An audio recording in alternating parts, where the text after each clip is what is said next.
So the post-E-League Boston Major roster shuffle has been going on for a while now, and there's a lot of moves to talk about, and trust me, I'll be doing some content on pretty much all of those moves. They're probably going to be over at their rivalry channel, though. I'll put that link in the description below. I'm probably going to do some videos about all the NA moves and all the EU moves in some separate videos, but this channel has always kind of had its niche in focusing on NA Counter-Strike topics, and NAF going to Team Liquid, or rejoining Team Liquid, I guess you could say, is certainly one of the bigger moves in the NA scene that took place during the shuffle period, and so I thought I would do a video about it since I hadn't done much on the YouTube channel lately, CSGO related, and again, this is a pretty big move for the NA scene, as Team Liquid, outside of Cloud9, is kind of considered one of the top teams from North America competing in the North American Pro Leagues. Obviously, a team that really made their mark towards the end of 2017 at events like ESG Tour Mykonos and ESL1 New York with those second place finishes, and then kind of how it's unraveled since then, basically, as Cloud9,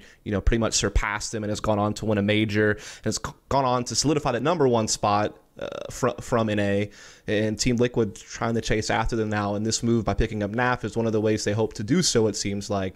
And so I guess we could really just start with talking about Team Liquid lately.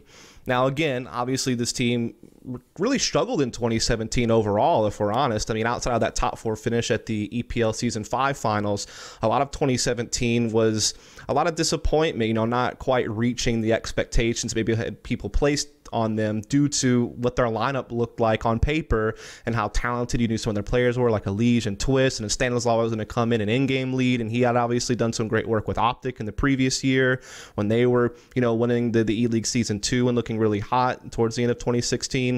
And they just never really lived up to those expectations, and you wound up seeing Nitro taking over in game leading, and then Stanislav just becoming more of a support player. And then obviously we've seen some moves since then, right? But after that player break, they did have this little run going on. This is when they first swapped Nitro over to in-game leading, and Stanislav focused on just being a support player.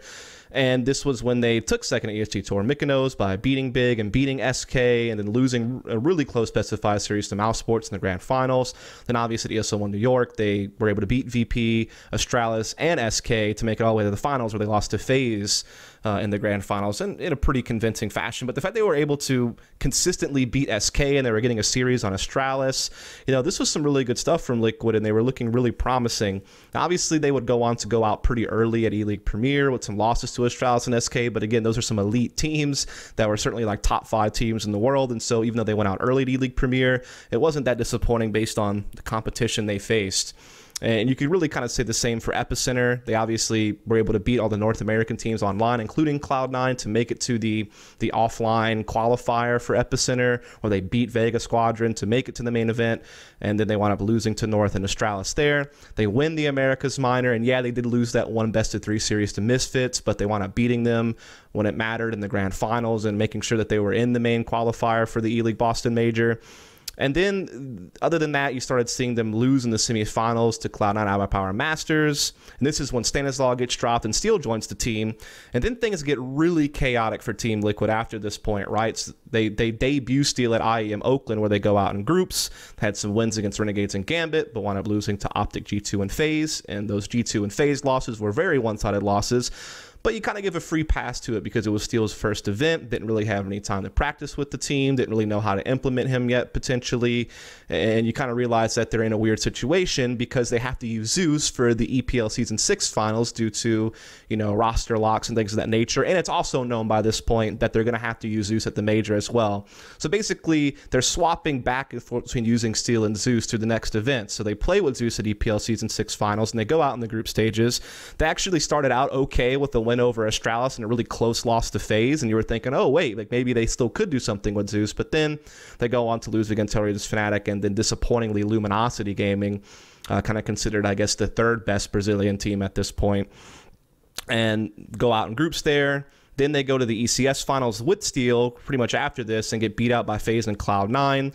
Not too disappointing when you consider the teams they lost to, especially with Cloud9's rise that was going on at this point, and we see how that kind of ended off at the E-League Boston Major, and obviously FaZe, at this point, probably still considered the #1 team in the world, or are certainly battling SK for that spot, and so it wasn't really that bad. And again, Steel is in and out, so it's very chaotic right now for Liquid. And then, of course, we've seen the E-League Major itself, where Zeus is back into the team.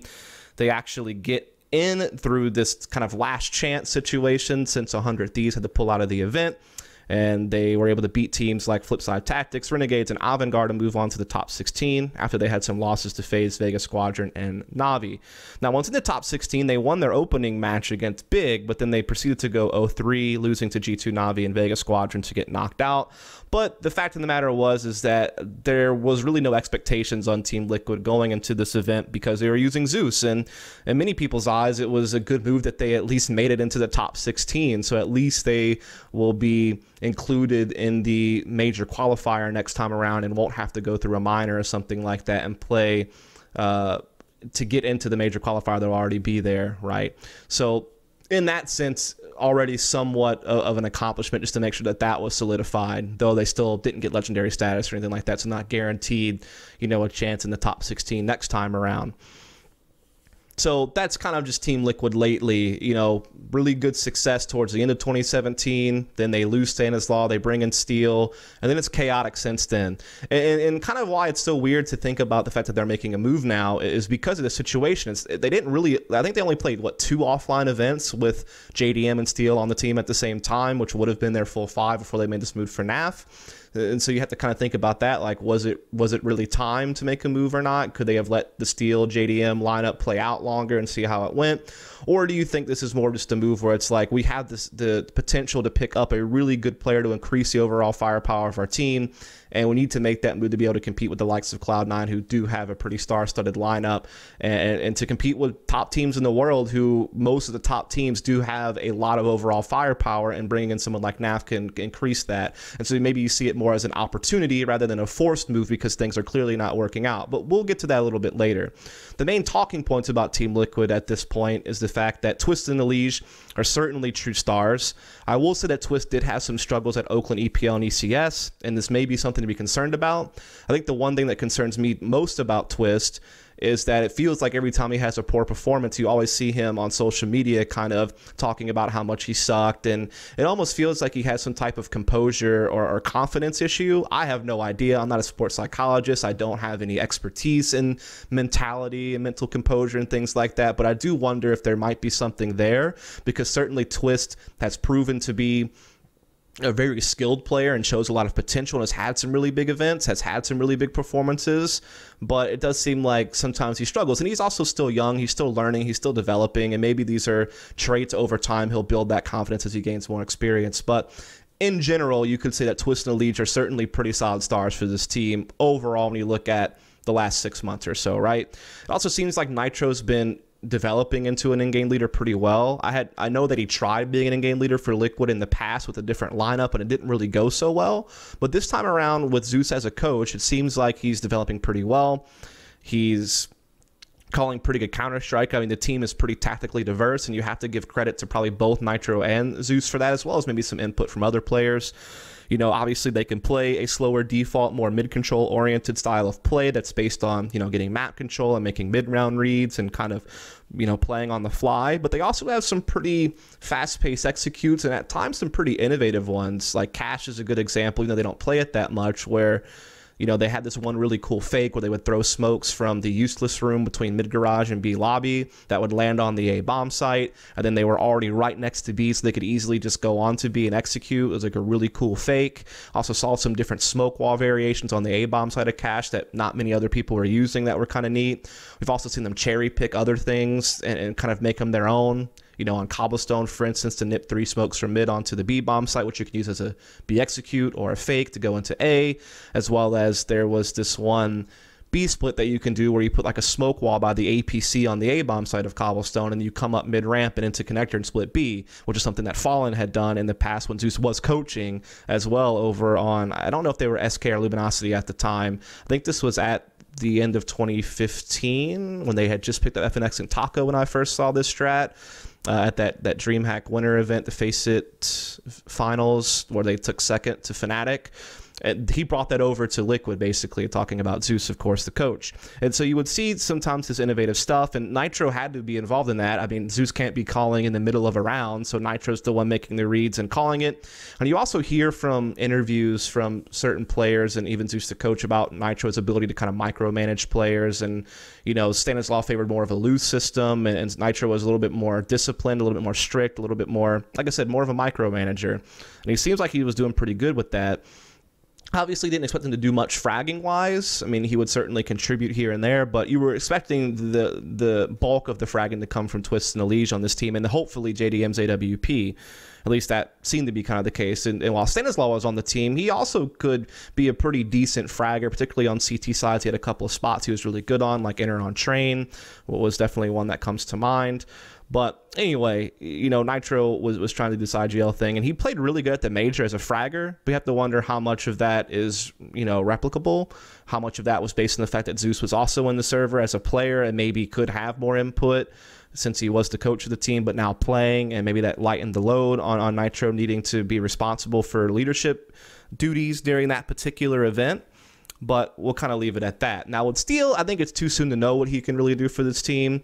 He's likely not going to be a big fragger for this team, but certainly he shouldn't be a burden. He wasn't on Immortals.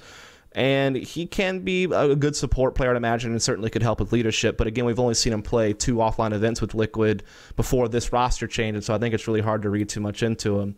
And then you have to think about their map pool. How's that going to change? I mean, they're really good online on pretty much all the maps, except for maybe Cash, because they don't play it that much, and you don't see them play much Nuke either. But they're especially good on Cobble, Inferno, Mirage, and Train. And Cobble, Inferno, and Mirage are certainly were part of their offline success when you look at ESG Tour Mykonos and ESO1 New York. So it seems like those are kind of their core maps, but they'll have to deepen their map pool a little bit and kind of think about where they want to go in that direction. And this brings me to talking about JDM and NAF now, the actual move itself. I've already kind of spoken a little bit about JDM throughout this, but the fact of the matter is that JDM has always had that handicap of not being the best rifler, which obviously your main focus is being the AWP player, and you need to make sure that that's really good. But there's certain situations that call for you to have to pick up a rifle. Maybe you don't have the economy for it. Maybe you want to run a certain tactic where an op just doesn't make sense. You know, these are things that have always kind of plagued JDM's reputation as an AWP player, and I've heard he's always kind of improved his rifles. He's worked hard on improving his rifles, but you still never really see him do it that much, and so it's really hard to know how much it's improved, I guess.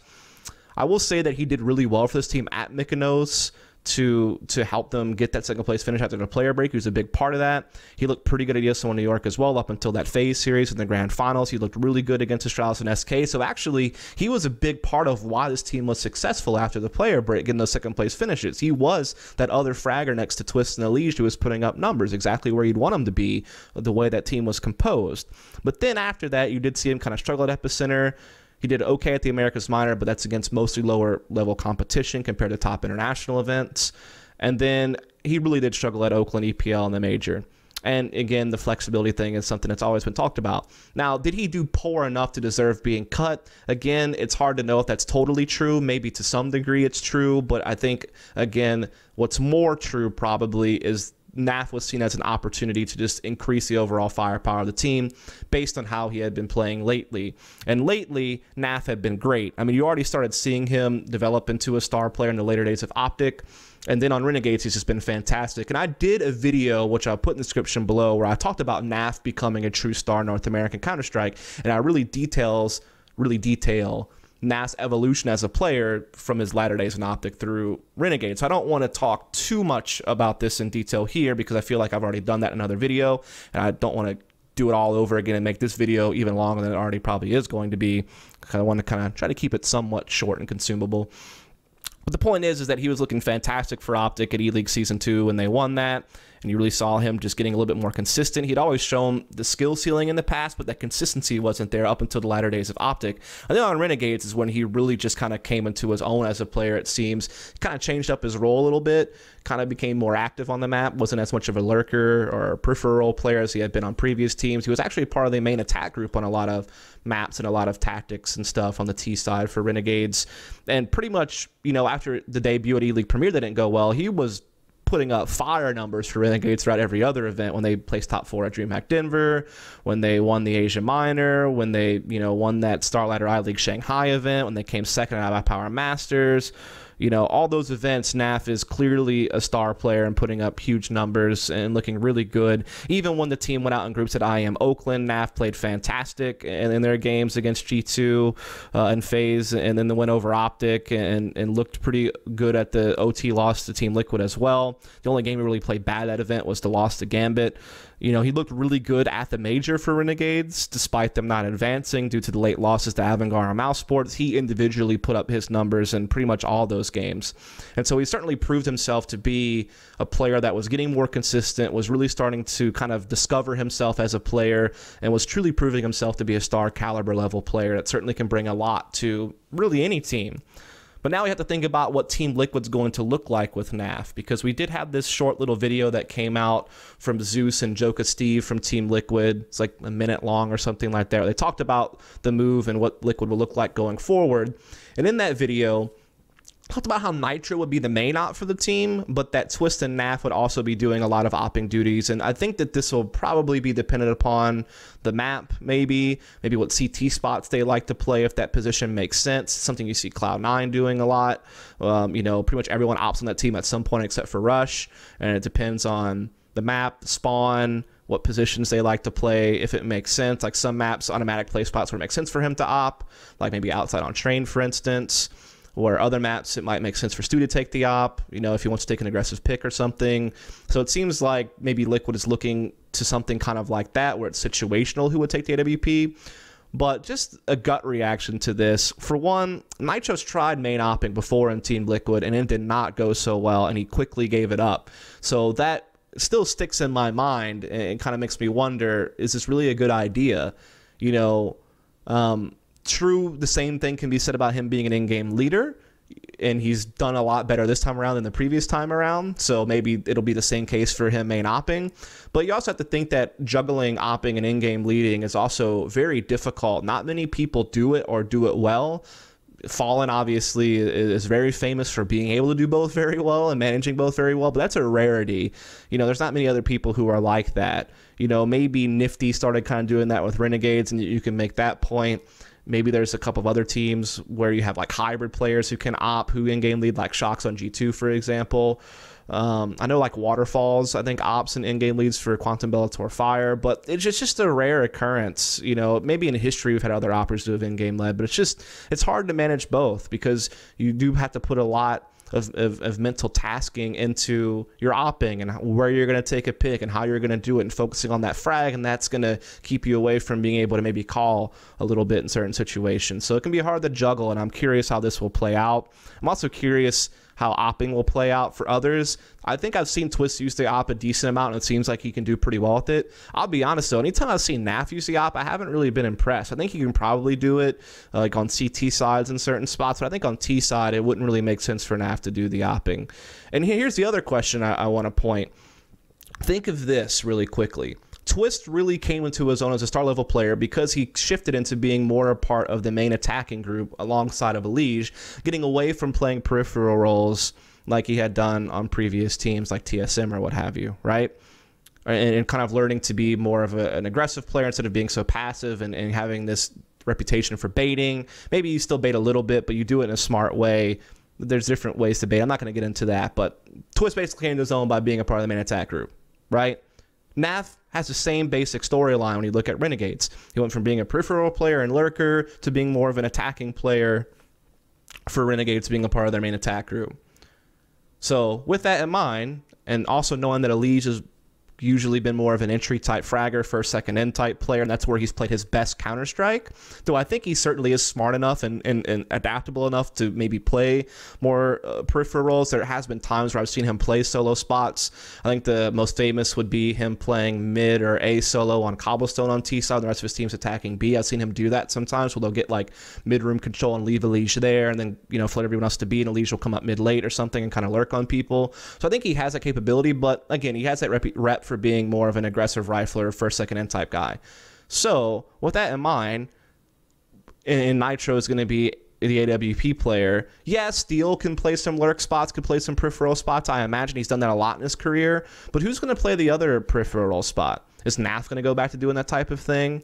Is Elige going to have to go do that? Is Twist going to have to go do that? What I wonder is, are these, whoever has to do it, are they going to regress because of it? Are they going to become a worse player because they're going to have to move away from the spot where they were showing promise? You know, Twist started showing promise by being an attacker. So did NAF.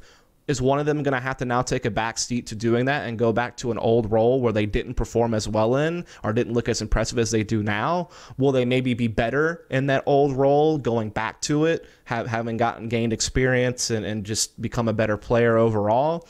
Those are just things I kind of wonder about, like how this team's going to function in that regard.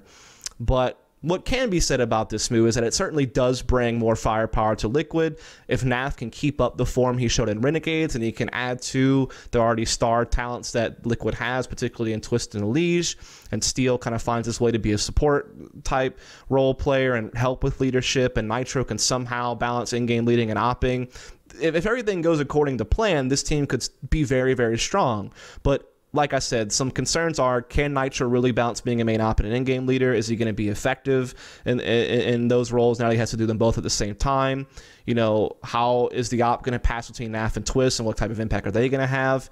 Is the fact that they have so many players who really shined as attacking players, and one of them might have to take a back seat as being more of a support player, is that going to affect their form and affect the overall level of the team? These are just concerns I kind of have, and kind of wonder how that'll play out. Obviously, we need to see them play to be able to figure that out. But the point is, the potential is certainly there, but it has been multiple times for Liquid over the course of the last couple of years. When you look at their lineup on paper, will they finally realize it for an extended period of time is a whole different ball game. Certainly, they realized it after the player break at ESG Tour Mykonos and ESO1 New York, but are they going to be able to do that again, and is it going to be something that can be more consistent?